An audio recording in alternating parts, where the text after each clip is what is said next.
Pemirsa, Sat Narkoba Polresta Denpasar dalam 3 pekan ini berhasil mengungkap 18 kasus penyalahgunaan narkoba dengan menangkap 20 orang tersangka.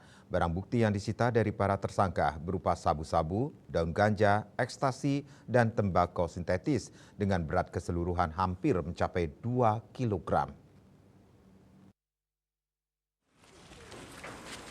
Kasat Reserse Narkoba Polresta Denpasar AKP Muhammad Rizky Fernandes mengungkapkan, selama 20 hari dalam bulan April, jajaran berhasil mengungkap 18 kasus penyalahgunaan narkoba dengan 20 tersangka yang terdiri dari 19 laki-laki dan 1 perempuan.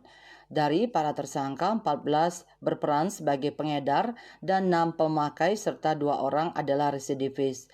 Barang bukti yang disita yakni 1.207,53 gram sabu, 596,99 gram daun ganja, 15 butir pil ekstasi, dan 34,64 gram tembakau sintetis. Jumlah kasus yang telah kami ungkap ada sebanyak 18 kasus, jumlah tersangka 20 orang, dengan rincian 19 tersangka laki-laki dan 1 tersangka perempuan. Dengan tersangka residivis ada 2 orang, yaitu inisial DN, kasus narkotika sebelumnya tahun 2021. Yang kedua tersangka MM, kasus narkotika sebelumnya tahun 2022. Sementara itu, barang bukti terbanyak didapat dari tersangka Daniel Nopamilah yang keseharian sebagai driver ojol.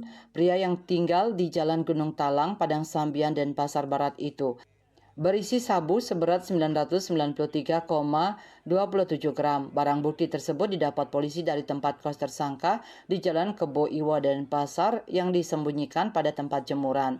Pengakuan residivis Daniel, sabu didapat dari seorang berinisial NK dan diambilnya di daerah Sidetape, Buleleng.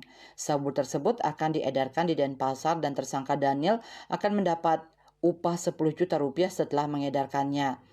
Sebenarnya dia bertugas sebagai kurir, ada lagi atasnya.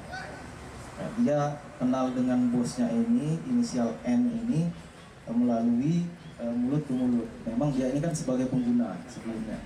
Sebagai pengguna, dapatlah kontak bosnya ini, inisial N ini. Ditawarkan kerja untuk menjadi kurir dan mengedarkan di Denpasar.